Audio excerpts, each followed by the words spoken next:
Selamat pagi sekali lagi tuan-tuan dan puan yang dihormati sekalian. Apa kabar anda semua? Saya doakan anda berada dalam keadaan yang sihat walafiat, gembira bersama keluarga. Dan ambil kesempatan ini untuk ucapkan selamat menyambut Hari Raya Aidiladha kepada semua yang beragama Islam di seluruh Malaysia. Okey, baik. Topik kita sekarang ialah kerajaan perpaduan. Siapa tikam siapa dulu? Wow, tuan-tuan dan puan, siapa tikam siapa dulu? Nampak macam tenang, tapi sebenarnya kerajaan perpaduan makin retak dari dalam. Siapa yang akan tikam dulu? UMNO atau PH? Hari ini kita bongkar 3 krisis dalaman yang makin meruncing dan siapa yang tunggu masa untuk menikam, membenur daripada dalam. Kita rungkai satu persatu. Tapi sebelum itu, bagi anda yang ada masalah kesihatan, kencing manis, darah tinggi, gout, kanser, kolesterol, sakit badan, sakit mata, ada otak, apalagi paru-paru, apa-apa sajalah, diabetes, yang sudah nak kena potong kaki ke macam manakah. Sekiranya anda inginkan produk yang memang produk saintis, boleh meningkatkan imun badan anda sehingga 400% kekuatan imun badan, anda boleh ambil transfer factor daripada For Life Research Malaysia Sdn Bhd. Syarikat ini adalah syarikat penyelidikan saintis, ya. Dia bukan syarikat biasa-biasa tapi syarikat penyelidikan saintis. Nama pun dah research company, ya. For Life Research Malaysia Sdn Bhd. Jadi dia adalah company saintis penyelidikan.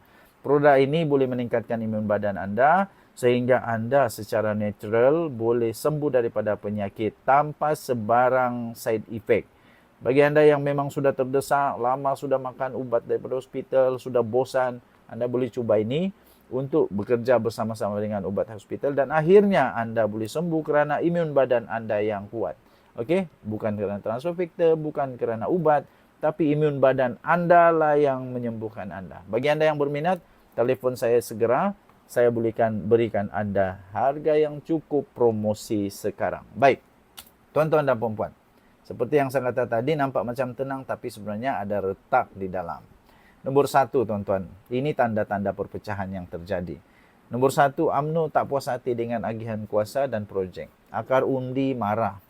Akar umbi daripada UMNO semakin marah sebab DAP lebih dominan dalam pelantikan.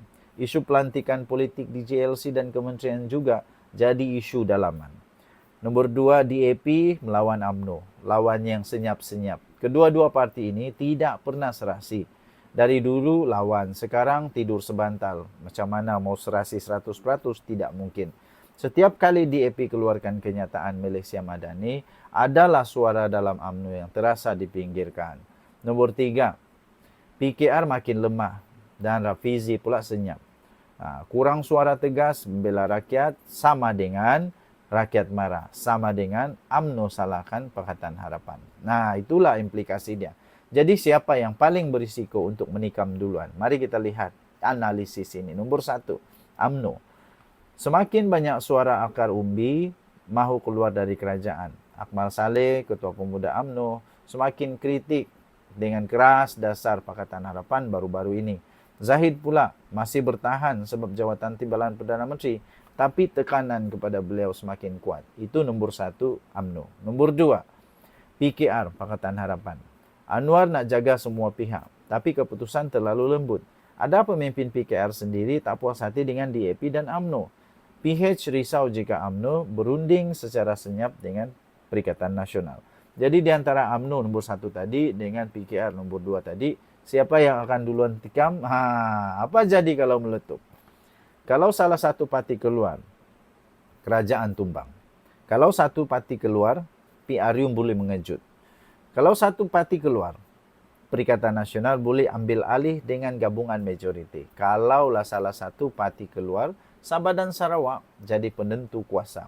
Of course, Sabah dan Sarawak always be a kingmaker. Tapi kalau terus bertahan tanpa perubahan, rakyat makin bosan. Isu rakyat tidak pernah selesai. Rating Anwar pula semakin jatuh. Rakyat pula semakin cari alternatif di luar sistem. Contohnya, muda, NGO atau boikot PRU. Nah, tuan-tuan dan puan yang dihormati sekalian, gabungan ini bukan satu hati. Ada tikaman halus setiap hari. Soalnya sekarang, Siapa yang akan cabut pisau dulu? Adakah UMNO akan keluar untuk selamatkan Marwah?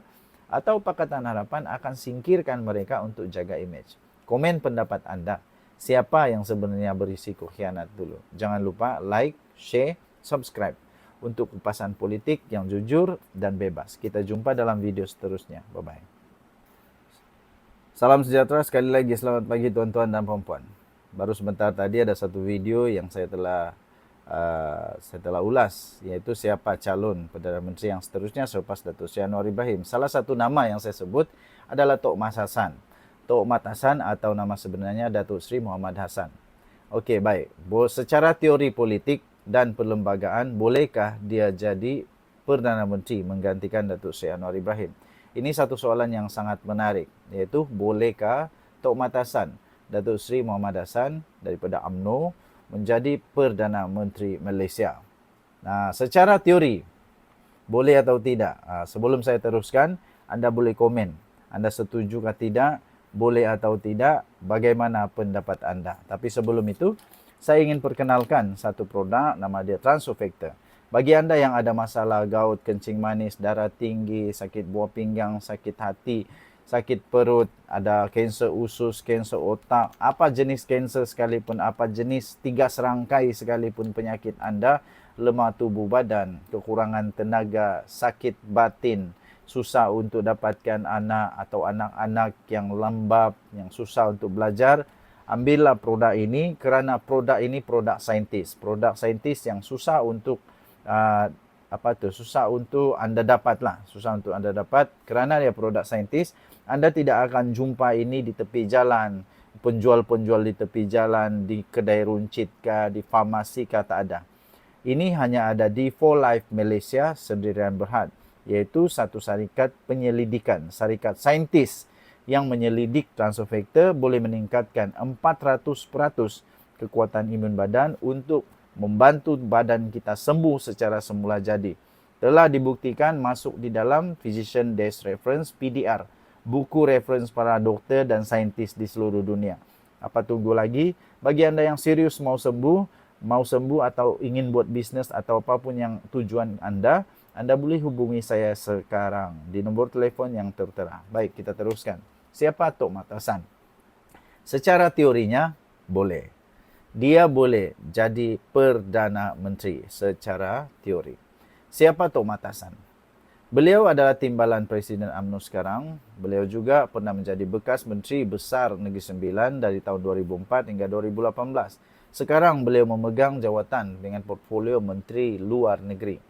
Beliau punya imej yang tenang, matang, tidak kontroversi dan dilihat berwibawa oleh ramai ahli UMNO. Bolehkah Tok Mat Hassan jadi Perdana Menteri? Ini jalan ceritanya. Pertama, beliau perlulah naik jadi Presiden UMNO dulu. Maknanya dia perlu untuk tumbangkan Zahid Hamidi dulu. Sebagai timbalan Presiden, Tok Mat Hassan perlu ambil alih kepimpinan parti. Jika Zahid Hamidi disingkirkan melalui tekanan dalaman, skandal atau peralihan kuasa, Tok Mat boleh jadi pemimpin UMNO yang sepenuhnya selepas itu. Nombor 2, beliau perlu untuk membentuk satu gabungan baru. UMNO tidak kuat berdiri secara sendiri, tuan-tuan dan puan-puan. Tok Mat Hassan perlu bentuk satu blok yang baru. Sama ada bersama dengan PAS jika Mufakat Nasional dihidupkan semula. Atau dengan Perikatan Nasional gabung dengan Bersatu. Tapi sanggupkah UMNO bergabung dengan Bersatu? Itu soalan besar. Ataupun Pakatan Harapan. Kalau Anwar berundur dan Pakatan Harapan mau calon neutral dari UMNO untuk jadi Perdana Menteri. Masalahnya, maukah Pakatan Harapan? Nombor 3, sokongan ahli parlimen. Beliau perlu, Tok Mat Hassan perlu ada minimum 112 sokongan ahli parlimen di Dewan Rakyat. Kalau UMNO ada 25 hingga 30 kerusi, dia perlu tarik semua gabungan lain daripada Sabah, daripada Sarawak, daripada Perikatan Nasional atau sebahagian daripada Pakatan Harapan. Nombor 4, beliau mempunyai satu kelebihan dengan imej yang bersih dan tengah. Kelebihan Tok Mat ini, beliau tidak banyak skandal. Beliau juga diterima oleh golongan konservatif dan juga golongan moderat. Gayanya lebih negarawan berbanding gaya retorik. Namun, tuan-tuan dan puan-puan, beliau ada satu halangan. 3 halangan sebenarnya, 3 halangan utama untuk Tok Mat Hassan jadi Perdana Menteri. Nombor 1, Zahid Hamidi masih lagi dominan dalam UMNO. Selagi Zahid pegang UMNO, pegang kuasa di dalam UMNO, Tok Matasan sukar untuk naik. Nombor 2, populariti yang rendah di luar UMNO. Rakyat biasa tak kenal sangat dengan Tok Matasan, macam mengenali Rafizi atau Nurul Izzah atau Syafiq Abdal. Nombor 3, kurang serangan media sosial. Tok Matasan kurang menonjol. Tidak viralkan isu, jadi kurang digeruni. Jadi secara kesimpulannya tuan-tuan dan puan, ya Tok Matasan boleh jadi Perdana Menteri. Tapi hanya jika beliau berjaya jadi ambil alih UMNO. Bentuk gabungan yang kukuh dan tampil sebagai calon kompromi. Okey, dia adalah calon yang sesuai jika Malaysia mahu Perdana Menteri yang tenang, tak banyak drama dan stabil.